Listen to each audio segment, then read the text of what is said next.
फिर नहीं आई। बार बार करूं वंदना सतगुरु चरणी माही।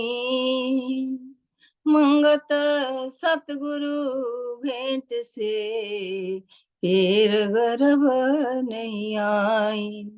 नारायण रूप संगत के चरणों में दोनों हाथ जोड़ते हुए ओम ब्रह्म सत्यम सर्वाधार।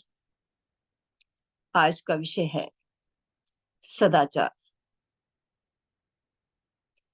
वाणी और वचनों के आधार पर ही कहने का प्रयत्न कर रही हूँ। महाराज जी फरमाते हैं कि संसार के जितने भी चराचर जीव हैं उनमें जो मानुष योनि है ये सबसे उत्तम है। क्यों? क्योंकि जो मानुष जन्म की उच्चता क्या है कि इसको भगवान ने बुद्धि दी है। अपनी बुद्धि को विवेकशील बनाते हुए अपने जीवन के लक्ष्य को जो मानुष है वो हासिल कर सकता है। लेकिन वो हासिल कैसे करे? उसके लिए जो उसका जीवन है सदाचार पर ही निर्भर होना चाहिए। सदाचार का क्या अभिप्राय है? शाब्दिक अर्थों में ये है सदाचार जो कि सत्य का आचरण करता है उसको हम सदाचार कहते हैं। लेकिन सदाचार पर चलने के लिए महापुरुषों ने हमें बताई हैं 4 बातें जो कि बहुत ही आवश्यक हैं। सर्वप्रथम महाराज जी फरमाते हैं आहार, व्यवहार, आचार और संगत।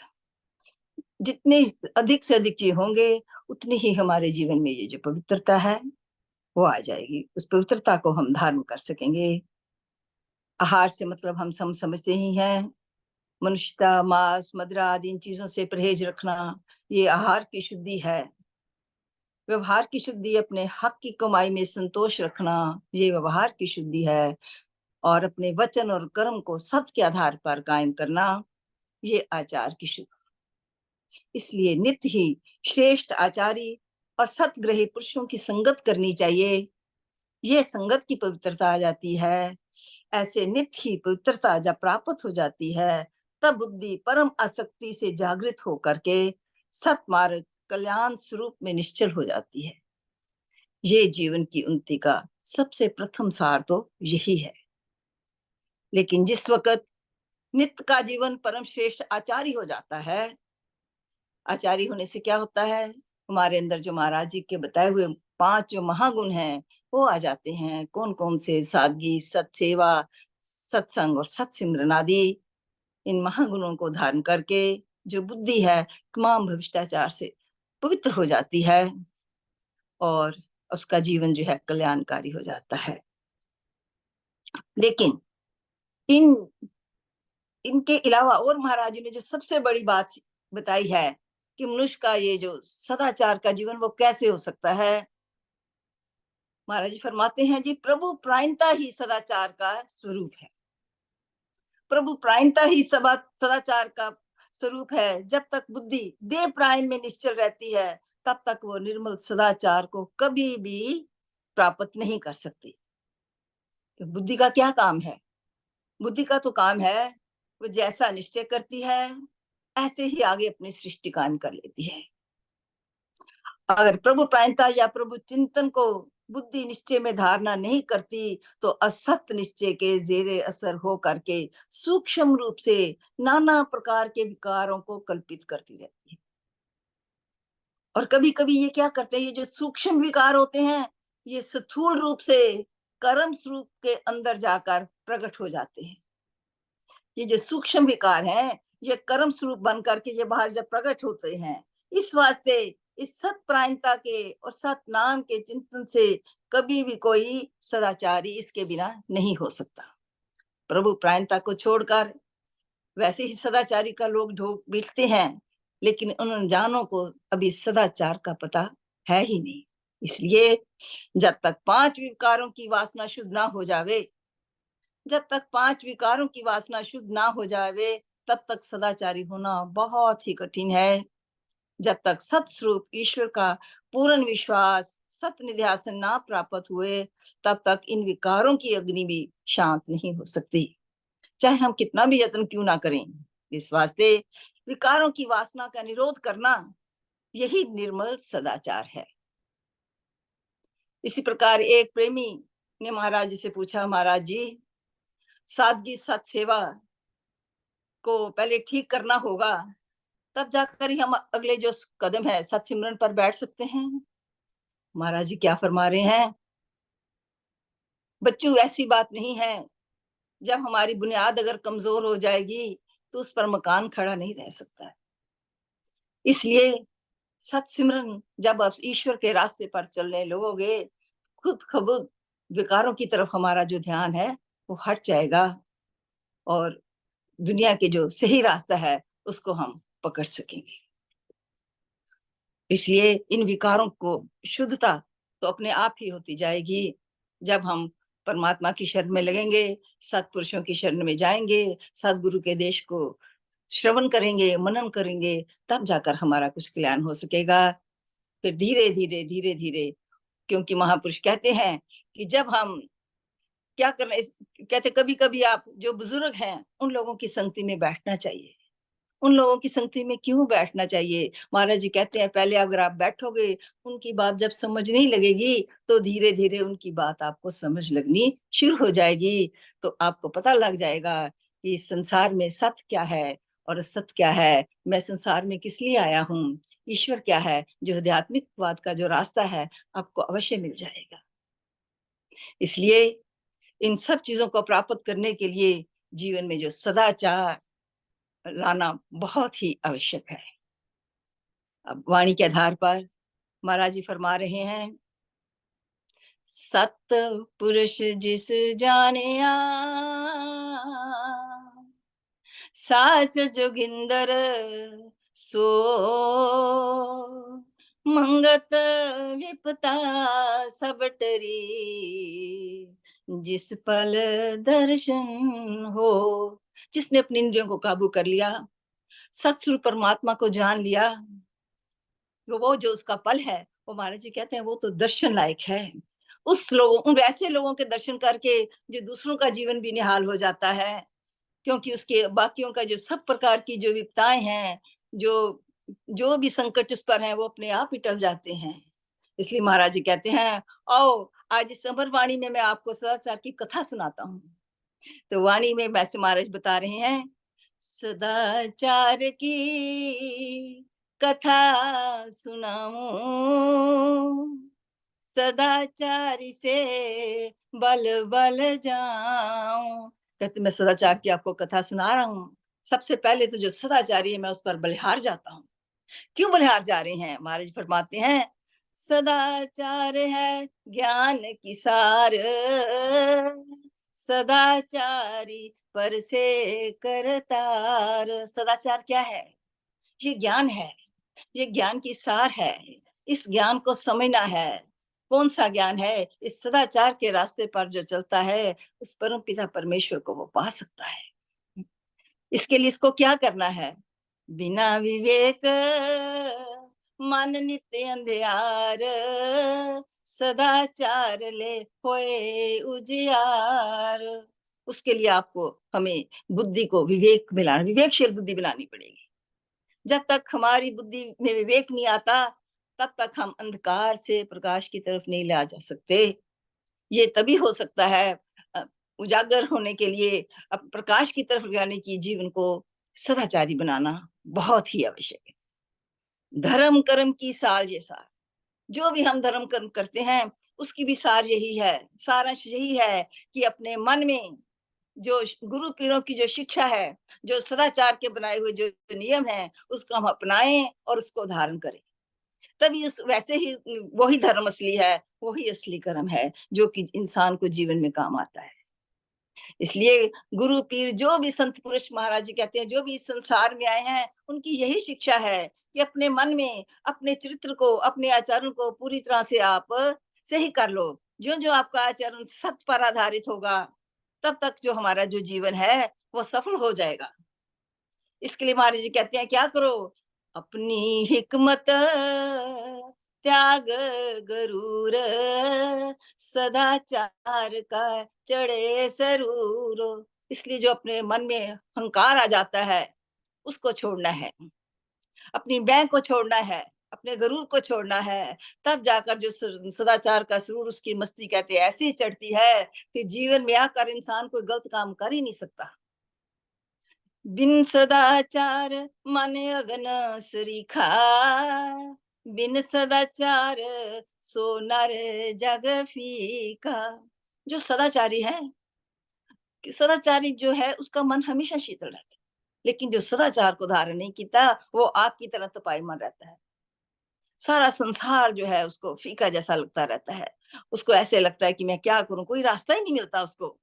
क्योंकि क्या होता है उसके अंदर जो पाप है ना, वो नित प्रतिदिन पापों का जो ज्ञान है वो उससे वो भंडार कर लेता है। तो सदाचार करने से ये उसके अंदर इतना भ्रम हो जाता है। कौन-सा भ्रम है? कि जो देव प्राण की जो चीज़ें हैं, जो सांसारिक चीज़ें हैं उसके साथ उसका प्रेम हो जाता है। जब तक उस वहाँ पर रहकर अपने विकारों को नहीं छोड़ता, तब तक वो सदाचार की पहचान नहीं कर सकता। इसलिए महाराज जी कहते हैं अपने अंदर जो भी भ्रम है, ये तभी उन भ्रमों की हानि होगी जब हमारा आचरण जो है, जब हम सदाचार के रास्ते पर चलेंगे। सदाचार से महाराज जी कहते हैं मन के अंदर शीतलता आ जाती है। जो सदाचार का अमृत जो पान करता है, उसके अंदर ठंड आ जाती है। अपनी शीतलता से दूसरों को भी शीतलता प्रदान करता है। जो भी पंडित कहते हैं, जो वेदों के बारे में आपको बताते हैं, जब तक उनमें सदाचार ना हो, तो वो भी वेदों के वक्ता नहीं कहला सकते। जो काज़ी है, वो भी कुरान के बारे में आपको कुछ नहीं बता सकता। इसलिए जो भी कहने से पहले जब तक हम अपने आप को उस चीज़ में नहीं ढालेंगे, वो सदाचार के नियम को नहीं धारण करेंगे, तब तक हम कोई भी जो ग्रंथ है, उसके बारे में हम कुछ नहीं बता सकते। सोही गुरु जगत निस्तारी, सोही तपीश्वर तेज अधिकारी।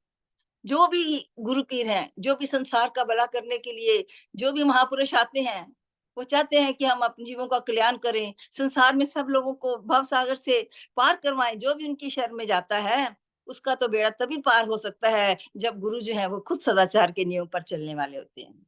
वैसे जो गुरु होते हैं, महापुरुष कहते हैं, वो बहुत तपीश्वर होते हैं। उनका तेज इतना बलवान होता है, इसलिए वो इस चीज़ का अधिकार रखते हैं कि दुनिया को इस सही रास्ते पर ले जा सकें। सोही पीर हाजी है सोही, सदाचार जो मन माही परोही। महाराज जी कहते पीर कौन पीर है?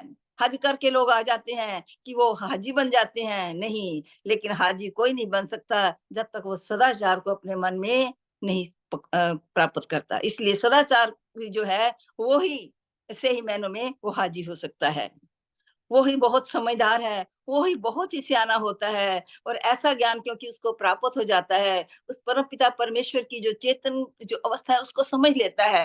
इस ज्ञान के भंडार से वो क्योंकि वो ज्ञान ऐसा है परमपिता परमेश्वर को जानने के उसका तो अगाध है, उसको तो हम अपरंपार ही नहीं पा सकते। जो इस चीज़ को प्राप्त कर लेता है, जब ऐसे ज्ञान को प्राप्त कर लेता है, तभी जाकर उस संसार से उसका बेड़ा पार हो सकता है। महाराज जी कहते हैं सो ही मानुष सबका सरताजा, सदाचार चित लवे समाजा। वो मनुष्य कहता वो कहते सबका ताज है। जो सदाचारी की इतना मतलब कि श्रेष्ठ है, वो सबका ताज है क्योंकि उसने सदाचार के नियम को पूरी तरह से अपना लिया है। क्योंकि महाराज एक दोहे में महाराज जी कहते हैं सदाचार है शिरोमणि, सतमार्ग निरंकार, मंगत तिसमें जो मरे, सोही जान अवतार। सदा जरूर जो सर्वश्रेष्ठ है, शिरोमणि सबसे ऊंचा है, क्योंकि ये ऐसा रास्ता बताता है परम पिता परमेश्वर को प्राप्त करने का रास्ता जो है वो सदाचारी के पास ही होता है। महाराज जी कहते हैं जो इसमें रम जाता है वो तो अवतरित हो जाता है, अवतरित पुरुष उसको कहलाया जाता है। वो ही अवतार है। जितने भी महापुरुष आए, जितने भी अवतरित पुरुष आए, सबसे पहले उन्होंने सदाचारी पर ही बल दिया। क्योंकि जो भी परमात्मा ईश्वर के रूप में जो भी आते हैं, जैसे भगवान कृष्ण आए, राम आए, महाराज जी आए, उन्होंने लोगों को क्या संदेश दिया? क्योंकि उस समय संसार की जो हालत ही बहुत खराब हो जाती है। लोग जो है बहुत बुराइयों में फंसे हुए होते हैं, उन लोगों को बुराइयों को दूर करने के लिए महापुरुष आते हैं और सही रास्ते पर, आम साधारण लोगों को रास्ते पर ले जाने के लिए पूरी कोशिश करते हैं। सो ही पैगंबर सिद्ध अवतारा, सो ही बलकारी परम बलधारा। वो तो पैगंबर हो जाता है, महापुरुष कहते हैं, वो सिद्ध हो जाता है, वो बहुत बलशाली हो जाता है। सो ही मित्र परम सुखदाई। कई लोग भगवान को अपना मित्र मानते हैं, कई लोग पिता मानते हैं, कोई माँ मानते हैं, कोई कुछ मानते हैं। इसलिए सबको अपने-अपने परमात्मा को आराधना करने का एक अपना-अपना तरीका है। लेकिन महाराज जी कहते हैं, अगर जो परम मित्र है, वो वही है जिसने सदाचार को अपनाया है। इसलिए जो प्रभु अपने को जो सदाचार को अपना लेता है, वो अपने आप को पूरी तरह उसने पहचान लिया हो जाता है। अब इस तरह से उसने अपने आप को पहचान लेता है, क्योंकि उसको रास्ता मिल जाता है कि संसार में आने की उसको युक्ति पता लग जाती है कि मैं मोक्ष को कैसे प्राप्त कर सकता हूँ। वो सबसे बड़ा आलिम है, वो इतना बड़ा आलिम है, फिर वो सबको शिक्षा देता है, सबको हर प्रकार का वो इल्म लोगों को दान बरसाता है। यही महापुरुष करते हैं, यही अवतरित पुरुष करती हैं, लेकिन वो वही कर सकते हैं जिसको सदाचार की पहचान हो जाती है। उसको पता लग जाता है, ये जो संसार है, ये भरम का गुमार है, ये संशयों का समुंदर है। इस संशयों से उसको निकाल देते हैं। उससे क्या होता है, संशयों के साथ जो इंसान निकल जाता है, मन में भ्रम दूर हो जाते हैं। कौन-सा बड़ा भ्रम, जो भी बहन जी बता रही थी कि सत करतार है और झूठ संसार है। उस संसार से हमने, झूठ संसार को हमने पीछे करना है। तभी जाकर हमें कुछ अपना पता लग सकेगा कि हम किस रास्ते पर जाएँ। कौन-सा रास्ता हमारे लिए ठीक है। लेकिन जो सदाचारी है, वो ही इस मामले में अपने आप को डुबोकर, उस गहराई में फँसाकर अपने आप को अलग कर सकता है। क्योंकि ये संसार तो मिथ्या है, ये नाशवान है। लेकिन फिर भी हम भूले-भटके लोग इधर आकर फँस जाते हैं। क्यों फँस जाते हैं? क्योंकि संसार में जो-जो हम जितने गहरे होते जाते हैं, हमें ये जो महाविकार हैं, काम, क्रोध, लोभ, मोह, इन्होंने हमें बहुत बुरी तरह से घेर लिया होता है। इन्होंने हमारे बुद्धि के ऊपर पर्दा डाल दिया होता है, जिससे हमारी बुद्धि जो अंधेरे से वो प्रकाश की तरफ नहीं जा सकती। इसलिए इस अंधेरे को दूर करने के लिए सदाचार सबसे बड़ा नियम है। उससे हमें सत्य की सोझी आ जाती है और मन के जो सभी विकार हैं, वो दूर हो जाते हैं। इसलिए जितने भी महापुरुष आए, जैसे पहले भी बताया मैंने, राम जी आए, कृष्ण जी आए, महात्मा मंगत राम जी आए। इस दोहे में महाराज जी फरमा रहे हैं, सत्पुरुष जग आया, मेटन को संताप, मंगत सिखलावे ज्ञान तत, और साहिब परताप। सत्पुरुष कैसे आए? कहते संसार में क्यों आए? उनके आने की वजह है, परमात्मा ने उनके अपने स्वरूप को मानुष देह में आकर बताया कि ताकि लोग जो इस तरह से संताप है, इतना से पीड़ित हो चुके हैं, उनको दुखों को दूर किया जाए। उन्होंने जो तत्व ज्ञान है, लोगों को उसकी शिक्षा दी और उस प्रभु की महिमा का ध्यान किया। जो कुछ है, उस प्रभु का है, उसकी महिमा को देखो, उसी के जो दिया हुआ है, उसी का शुक्रगुज़ार करो। हे भगवान, आप हम पर कृपा करें और हमें अपने अच्छे रास्ते पर चलाएँ, ताकि हम अपने पथ भ्रष्ट ना हो करके हम इस ज़िंदगी में अग्रसर हो सकें। ओम ब्रह्म सत्यम सर्वधा।